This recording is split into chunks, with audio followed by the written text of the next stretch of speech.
Olá, nós estamos no laccursos.com.br, eu sou o Rodrigo Belmonte e a gente vai continuar conversando hoje sobre o artigo 5º da Constituição da República e hoje a gente vai falar justamente sobre propriedade, exatamente, a propriedade dentro do artigo 5º da Constituição. Vamos saber do que trata a propriedade, qual é a ideia, qual é a noção, qual é o conceito de propriedade segundo a Constituição Federal de 1988, beleza? Vamos trabalhar a ideia de função social, de poder de requisição, de desapropriação e por aí vai. Olha só, propriedade, proteção da propriedade está vinculada à livre iniciativa, fundamento da República Federativa e ao fato do Brasil ser um país capitalista. Esse é um ponto super interessante da matéria, porque a gente entende que o Brasil é capitalista basicamente em dois momentos na Constituição. O artigo 1º fala que um dos fundamentos da República Federativa do Brasil é justamente o da livre iniciativa, que as pessoas podem fazer o que bem entender com o seu capital, desde que valorizem, deem valor à mão de obra, ao trabalho, e deem à propriedade a sua respectiva função social. Esses são dois parâmetros super importantes que vinculam a propriedade como um direito, uma proteção de caráter relativo e indicam que o Brasil é um país capitalista. Isso é fundamental, é super importante a gente entender, porque quer queira, quer não, você goste disso ou não, o Brasil é um país capitalista e não tem como a gente fugir disso, a não ser que a gente faça uma nova Constituição. Quando a gente fala em proteção da propriedade, isso tem uma vinculação muito próxima, muito íntima com a ideia de livre iniciativa.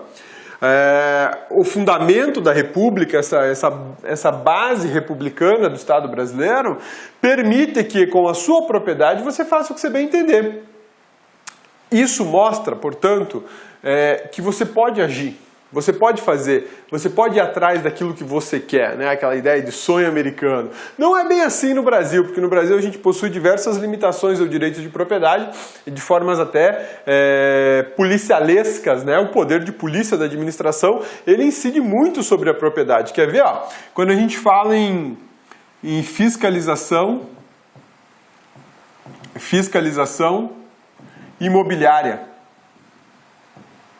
a gente está falando justamente da fiscalização da sua casa, né? Saber se ela está com o recuo necessário para a rua, se ela serve a função social, ou seja, se essa casa não está sendo utilizada para a prática de crimes ou alguma ilegalidade que possa prejudicar a coletividade. Isso é poder de polícia da administração, fiscalizando a propriedade. Não só o imóvel, mas você tem poder de polícia fiscalizando móveis, os veículos que transitam pelas ruas, tudo isso limita o teu direito de usufruir da propriedade.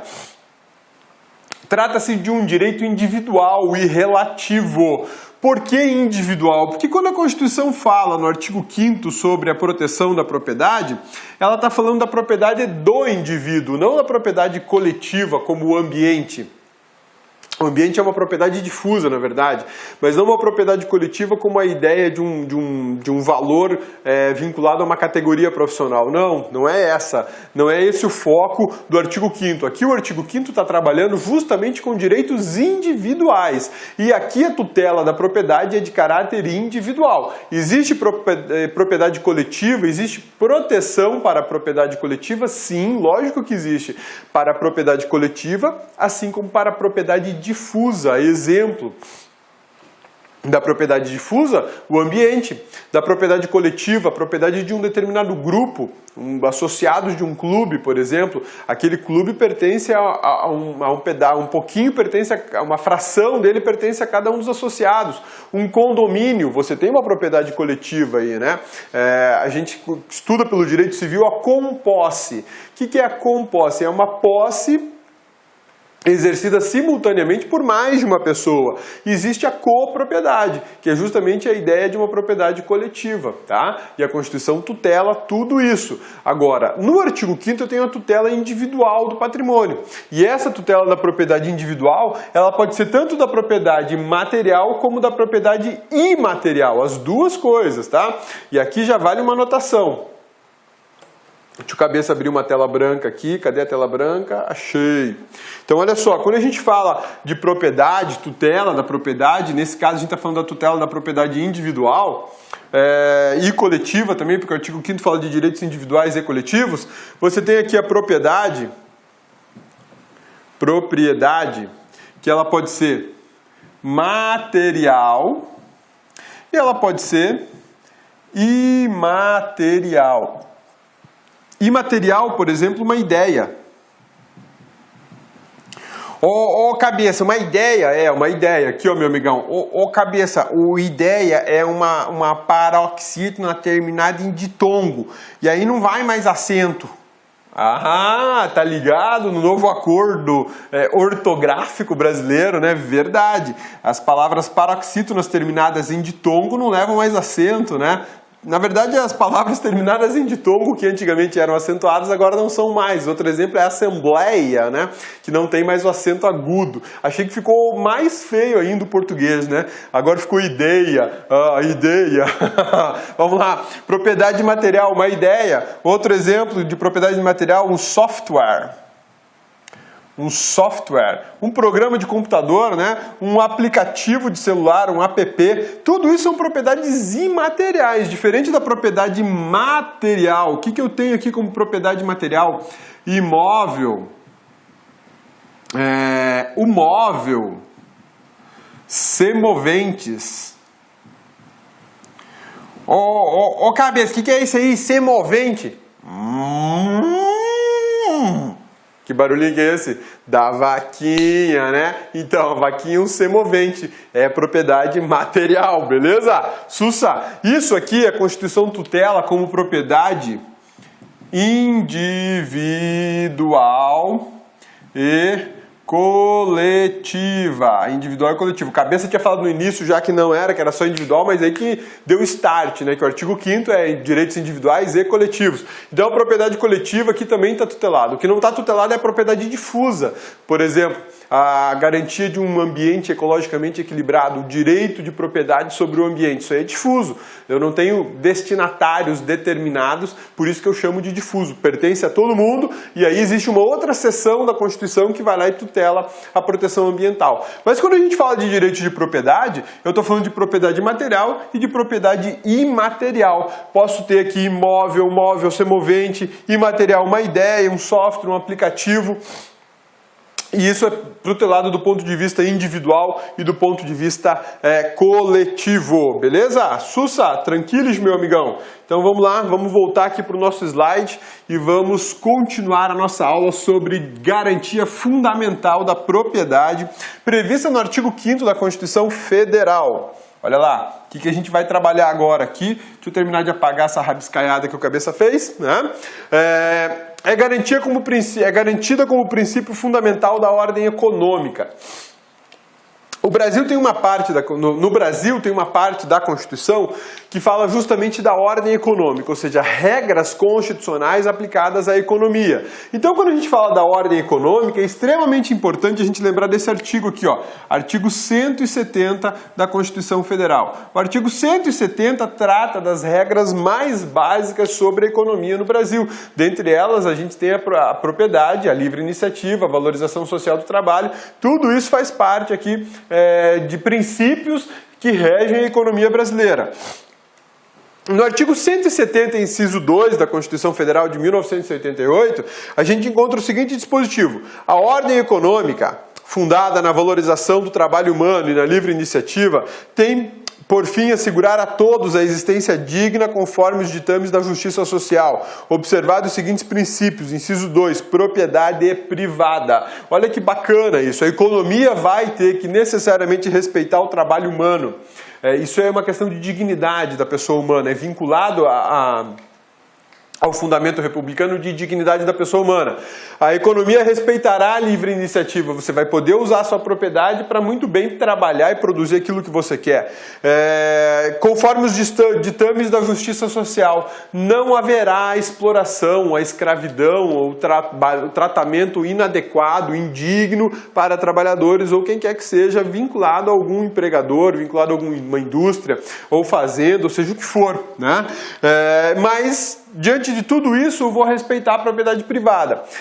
Isso quer dizer que a propriedade privada só será tutelada se ela atender a essas regras iniciais aqui da justiça social, da dignidade da pessoa humana, da valorização social do trabalho, tá? A propriedade já foi considerada um dos mais importantes direitos fundamentais do liberalismo. Na Idade Média, ela tinha status de direito absoluto. Olha que coisa interessante isso, né? Hoje, no Brasil, a propriedade é um direito relativo. Por que eu posso te falar que no Brasil a propriedade é um direito relativo e que no passado ela foi um direito absoluto? Olha só. Propriedade como direito absoluto. Propriedade como direito absoluto. Isso aqui é coisa da Idade Média. O Estado não interferia na propriedade. Muito menos o particular. Esse conceito de propriedade, que era de uma tutela, de uma proteção absoluta, ele é extremamente interessante. Se a gente fizer um pequeno estudo da história do mundo, a gente vai identificar a propriedade como uma verdadeira barreira contra interesses externos e diferentes daquele que é o proprietário da terra, proprietário da área, né? Esse conceito da Idade Média, muito antigo, ele aparece com muita força porque não se respeitava a propriedade na Idade Média. O rei, o senhor feudal, ignorava a propriedade média. Até que os burgueses, depois de muita luta, muito sangue derramado, conseguiram fazer valer os seus direitos de proprietários, né? E aí esse direito veio com tanta força que se impedia o Estado muitas vezes de adentrar na propriedade privada. A propriedade privada era algo como se não estivesse submetido às regras estatais. O particular também tinha essa situação. Um particular não podia interferir na vida de outro particular na sua propriedade. Se você conversar com seu avô, com sua avó, que são mais antigos, talvez a noção que eles tenham de propriedade seja exatamente essa, né? Que a casa é um local indevassável, que a casa é um local assim intransponível e que o Estado jamais vai poder entrar na casa. Esse conceito da Idade Média, ele se propagou no Brasil por muito tempo. Tá? Por muito tempo. Hoje, a propriedade no Brasil,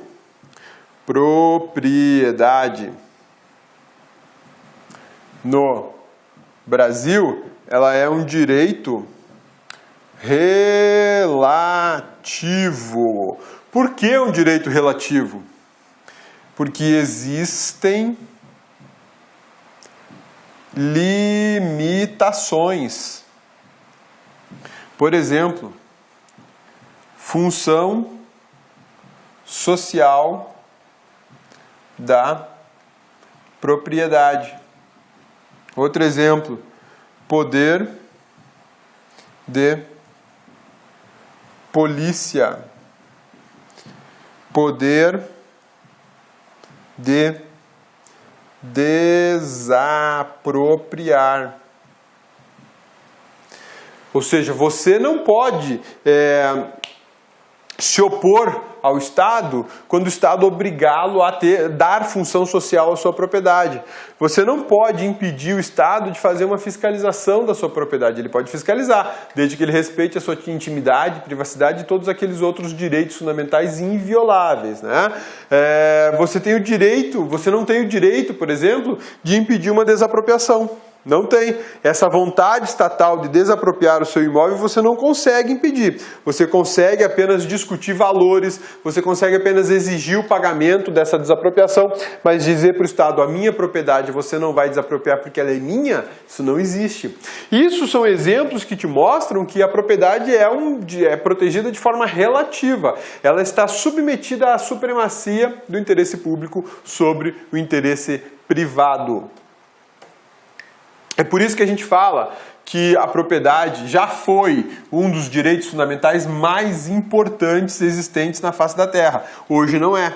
Hoje a propriedade ela usufrui de uma garantia fundamental, mas é uma garantia muito relativa, fragilizada. Ela cede espaço a uma série de outros direitos de caráter público, E você não vai ter muito o que fazer sobre isso não, tá?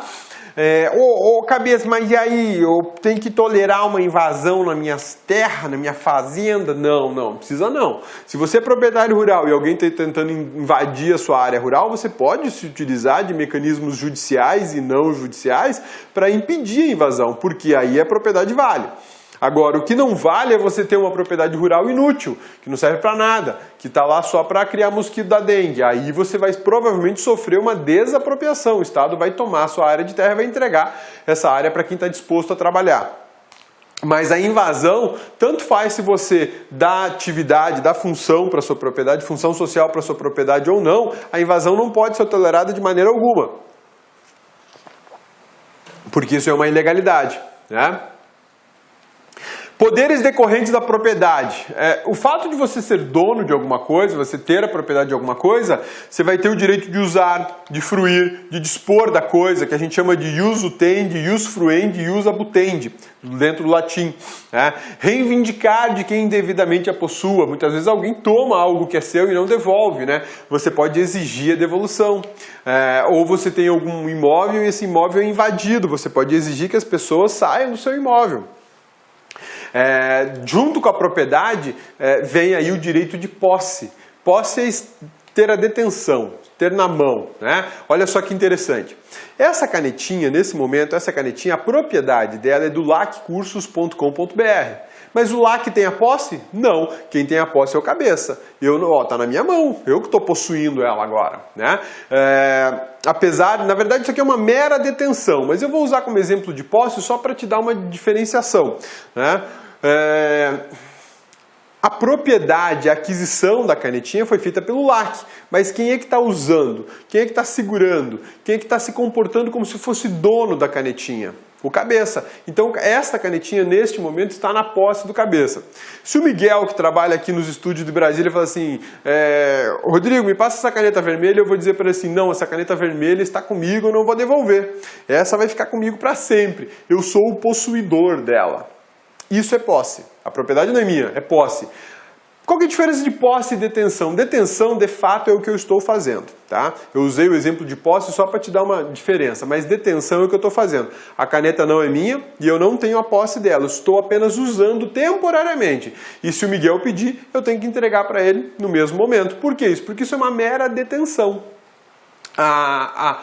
O direito de propriedade ele trabalha com essa extensão de outros direitos, a posse, a detenção, o uso, a fruição, enfim, como está aqui, né? O direito de reivindicar a propriedade, que é um direito oponível às demais pessoas, inclusive oponível ao próprio Estado, observada a supremacia do interesse público sobre o privado. O Estado não pode tomar algo meu, como ele bem entender. Ele tem que ter autorização para isso, tem que existir uma razão para isso. Tomar porque ele quer tomar não dá, não vai rolar. Então eu posso exigir que o Estado me devolva, eu posso reivindicar a minha propriedade. Muitas vezes eu não consigo ela de volta, mas eu recebo uma indenização por conta disso, tá? Tranquilos? Sussa, beleza? A Constituição Federal de 88 tutela a liberdade como um direito absoluto.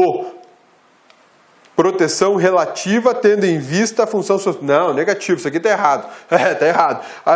Tá aqui, ó. A Constituição Federal não tutela, a cabeça não viu não. Não tutela, vamos voltar, ó. A Constituição Federal não tutela a liberdade como um direito absoluto. Isso mesmo, não tutela.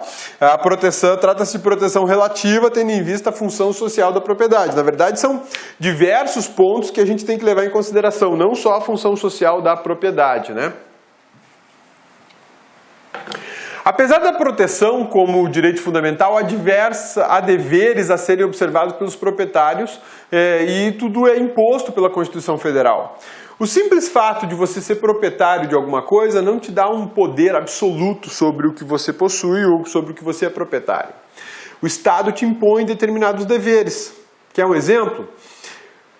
A fiscalização municipal pode bater na porta da sua casa e falar assim, ó, pode fazer o gramadinho aí, vamos arrumar esse gramado da frente da sua casa.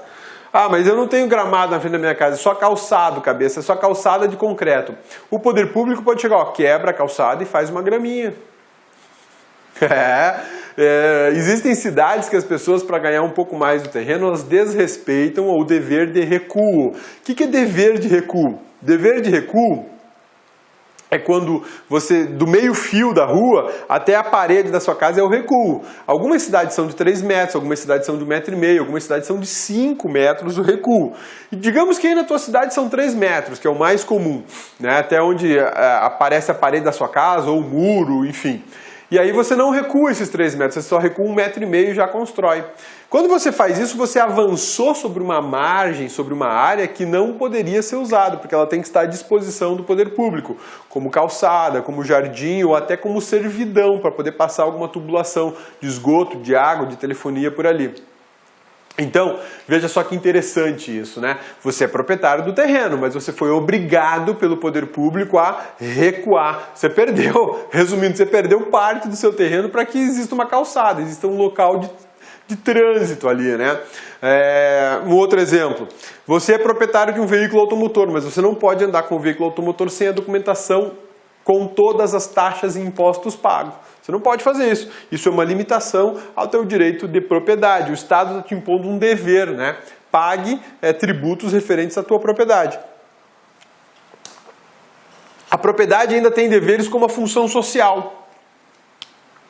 A função social da propriedade talvez seja um dos deveres e das características mais importantes existentes hoje no Brasil sobre a propriedade.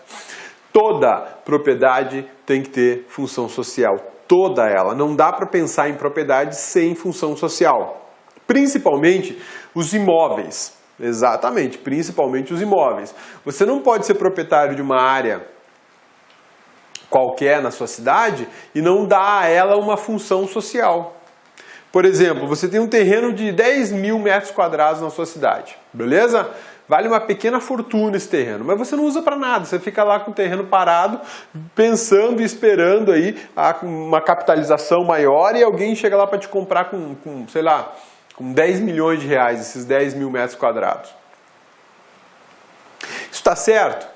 Aparentemente não. Por que não? Porque as áreas de terra elas devem ser utilizadas para colaborar com o progresso das cidades, para aumentar a urbanização ou o ambiente, né? E aí o seu terreno tem 10 mil metros quadrados, fica numa região muito boa da cidade e você deixa crescer uma matagal lá dentro. E aí na hora de limpar você ateia fogo no terreno para fazer a limpeza. Isso é muito comum, gera uma poluição danada. Aliás, é crime ambiental, né? E aí você simplesmente ateia fogo no terreno e pronto, está feita a limpeza. Você está dando função social a esse terreno? Óbvio que não. Você está poluindo o ambiente com a sua propriedade. Aí você não paga IPTU. Você está ajudando a sua cidade não pagando IPTU? Negativo. Você está onerando os cofres públicos com falta de receita. Você está sonegando, né? Você está ajudando a urbanidade da sua cidade melhorar, a qualidade de vida da sua cidade melhorar? Não. Esses 10 mil metros quadrados poderiam ser utilizados como moradia, né? Dependendo das cidades, existe escassez de espaços para moradia. Então, função social é você dar à sua propriedade uma utilidade que gere proveito para o Estado, que gere benefícios para a sociedade de forma geral. Pagar IPTU, manter seu terreno limpo, né? Ou cabe assim, o meu carro tem função social? Sim, seu carro tem função social. Ô cabeça, quer dizer o quê? Que eu vou ter que dar carona para todo mundo? Não, meu amigão, você não precisa dar carona para ninguém. E o seu carro tem uma função social. Primeira delas, ele tem que estar com o IPVA em dia, emplacamento, seguro, enfim, a documentação dele tem que estar em dia. Segunda, você tem que transitar dentro dos limites de velocidade. Terceiro, seu carro tem que ter um escapamento que não gere ruídos. Né? Carro, moto. Eu moro numa cidade que, apesar de ser uma cidade de médio porte, que é mais ou menos 400 mil habitantes, a Anápolis, a gente ainda vê pessoas que têm o cuidado de manter o seu carro silencioso, com escapamento normal, enfim. Mas existem outros que eles cortam o escapamento das motos, cortam o escapamento dos carros para fazer um barulhão quando eles andam. E esses veículos não estão gerando função social, porque eles estão produzindo poluição sonora. Exatamente, poluição sonora. Uma empresa de ônibus, que tem ônibus antigos, que faz... Olá pessoal, gostou da aula do professor? Grande professor. Quer continuar assistindo essa videoaula? Aliás, quer fazer o curso completo da Fiocruz 2016? São 150 aulas, aliás, são mais de 150 aulas. Então acesse o nosso site laconcurso.com.br, que tem o restante dessa aula e mais 100 aulas para vocês, que sei, mais 150 aulas para vocês aí, por apenas 10 mensalidades de R$15. Aulas de extrema qualidade, você pode ter certeza que é o melhor custo-benefício do mercado. Aliás, você quer esse material dessa aula que você acabou de assistir, o material de apoio, vai lá no nosso site, faça o seu cadastro e baixe o material gratuitamente. Bacana, meus amigos?